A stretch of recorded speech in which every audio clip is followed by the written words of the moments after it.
confident, like Colleen said.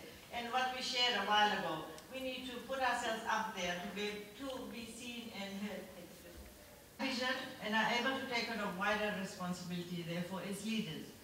That's the kind of thing we do, and Pink Dover's coming, so this, this year already, therefore, is we've achieved that level, is promotion we do for women in commerce of academic activities here. So Fiji is still catching up, but we'll get there. What we noticed is... I'm actually delighted to be here amongst you, all strong and dynamic women of our society, and this is a historic venue that you're in, and it's an inspiration, and it encourages me to see you all get really active, and I know you've got a great executive committee that leads from the front. Ladies and gentlemen, I need to say this. There's a saying that goes, and please don't mind me saying this, it says, behind every successful man or leader is a woman. That's been said so many times. But behind me, there's 61 women. 61 women. That is why I have a successful ministry.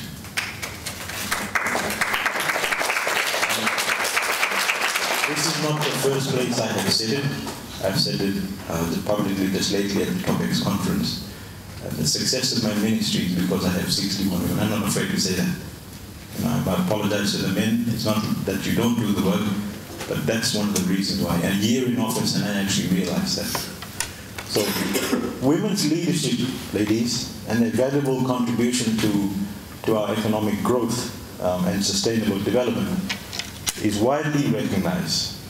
Fiji, contrary to popular belief, is also at the forefront of promoting this through my ministry, right? And also through our own minister sitting here.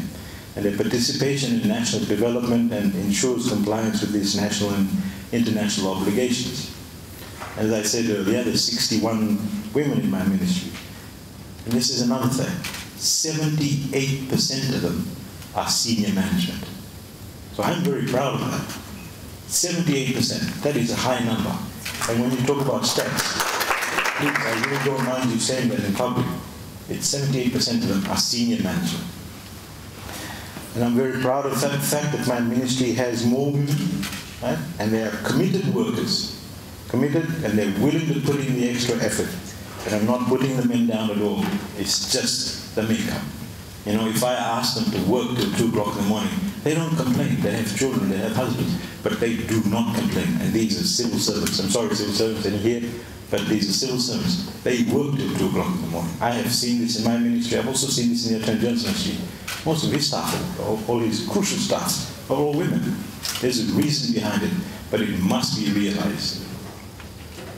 One of the challenges that Fiji faces today is a lack of representation of women in government boards and committees. But I'm going to tell you something that you may not realize. I openly say this, that women in executive positions who can contribute to the boards and committees are reluctant to apply. I'll give you facts and figures firsthand. Illustratively, in January this year, we had advertised for interested persons to apply to be on government boards. And under my ministry, you've got the Film Fiji, Commerce Commission, Real Estate Board. And unfortunately, less than 50% of the applicants were women. Less than 50%. But again, 2 of the most crucial boards, we have 2 very important boards, the Commerce Commission and Film Fiji. Guess who heads them up? Women. So I'm doing my active part, and I hope the other ministry do too. So we've got a Commerce Commission chairman who's a woman, happens to be Joanne Young. And we've also got Shanaz Voss, who sits at Film Fiji. Over the past year, as Minister for Industry, Trade and Tourism, I've met impressively energetic women who are managing to juggle a hectic family life, caring responsibilities or academic study with running their own businesses. And case in point is our Honourable Speaker, a wonderful woman, leads from the front. Our own minister, our assistant ministers, I don't think that we've had so many ministers and assistant ministers. So we should be doing more, but it's not like we haven't done anything. And this government will do more, I can tell you that much. Today, it's a wonderful day today. It really is. For Fiji, it is a fantastic day. I'll tell you why. We chose the president-elect, Major General Georgie Conradi. And guess what? I think he's just paved the way for maybe a woman to be president next time. And I'm hoping it is. Amongst all of you, I'm sure you're all going to shake your head and say, well, maybe we will. And he has 2 terms. Maybe one of these days we get a woman president. Women are actually an inspiration to their families, their friends, their employees, particularly younger women for whom role models are terrifically important. And to all of us here today, I can only rely on you as an example. And I can also rely on, personally, the example that I said to you earlier about my own family, where my mom and her sisters led very successful lives. In developing economies, ladies, there is a markedly widespread variance in female economic participation, with many social and cultural factors impacting gender equality. Thus, there is potential for government policies that can lead to improved economic opportunities for women in these developing markets. The unlocking of women's potential in the global economy may well prove to be the key factor that tips the balance from a future of weak growth to one of sustained, inclusive, and improving growth over time. Our Constitution provides for women not to be discriminated against on the basis of gender, ethnicity, religion, or sexual orientation. But research shows that a number of women feel like there are still a lot of hurdles between them and success. But in Fiji, we have had success. You're the success. All 71 of you. You're all shining lights and guidance to young women. The Fijian government, through its various policies and strategies, wants to change this. We want to ensure that women are given the necessary support to excel in what they do. As you know, the Minister of Women's National Women's Expo has provided a platform for talented and skilled women.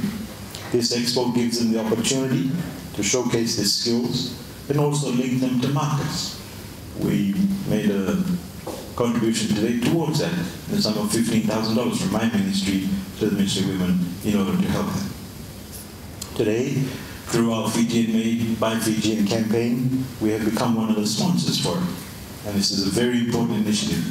The campaign has established a successful brand that today has enabled 60 licensed Fijian crafters. These are small business women to sell Fijian crafted artifacts directly to renowned retail stores and hotels. And as you all know, the hotel industry is booming, so it's great for them. This has also created a new stream of income that these individuals did not have. And today they're earning, on average, about $2,000 a month each, which is an injection of approximately $1.4 million into the Fijian economy. Women are also beneficiaries of this initiative. Later this week, as part of the campaign, we'll be issuing 43 odd new certificates for Fijian crafted and Fijian sewn certificates for the women who have applied to brand their products. The criteria of acquiring a Fijian crafted brand is simple. It only requires handicrafts to be of quality. Additionally, my ministry also contributes to the empowerment of women and their participation in economic activities. One such program is a small to medium business grant scheme that we've undertaken. The scheme is tailor-made to assist the smallest of small businesses. And to date, we've assisted about 2,118 micro and small entrepreneurs, of which a significant amount are women. The Prime Minister and I traveled around to Sabu, to Navua, to Nandi, to Suva, and it was wonderful to see that most of the recipients were women. And these are women who just wanted to start their own businesses. And they're engaged in a diverse number of things, like a range of activities such as canteens and handicraft businesses, and sewing and farming, and fishing, to name a few. These women, ladies, will be provided with the necessary business development training to ensure that their businesses grow in a sustainable manner. And our intention is to have more of these women entrepreneurs absorbed into the formal sector. And they are your potential future members. Or maybe some of them should be now members of your organization. You should encourage these women to be members and part of the organizations that you run. And I encourage you all to please attend the Ministers' Expo, because they will really need your advice. In fact, a small chat from successful women like you means a lot to them. I have asked, I have seen, and they would love it. So maybe Cherry will nominate some people to go attend and just give. That's all that's required. You know, just something I just noticed now, there's a big difference in the creativity that comes from a meeting like this. You're talking about membership. And if this was I'm sorry guys, but if this was a room full of men and there was an issue about membership and funds not being available, they'd say, oh, the easiest solution for a man would be, oh, let them pay over time. But no, there was a creative thinking out there that said, let's sister up with somebody and then we'll pay their way. Therein lies the difference. Therein lies the difference. I see that in my own ministry. You know, if it comes to policy making, you know, we need more women to be part of our policy space. I can only speak from my experience for you from a year in my ministry. You see how creative they are when they and you suddenly think, why didn't I think of that? But there is a difference. I don't care what you say, there is a difference between the way men think and women think. It is really different. And I got short.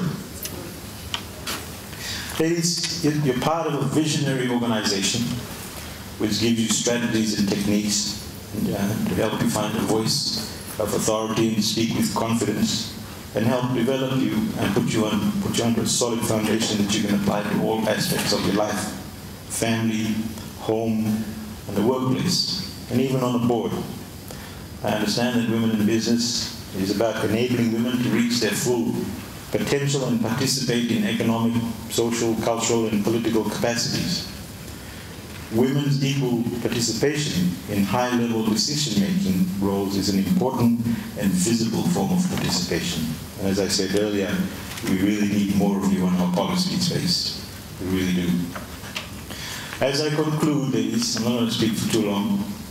I'd like to urge you all to take up the challenge and apply to the boards and get involved at that particular level. Don't sit back and say, well, how come I never got asked? Apply. The ones that did ended up with good posts. You need to put your hand up. Make your contribution count as you share your skills and expertise for the development of our beloved nation. Finally, I want to leave you with something that Margaret Thatcher said a very long time ago, but I'll say what she said and I'll tell you what should be said today. And this is a quote, and I quote. If you want something to be said, you ask a man. If you want something to be done, you ask a woman. But this was in the 70s. I'll tell you what the story is now. If you want something to be said and done, ask a woman. Thank you very much.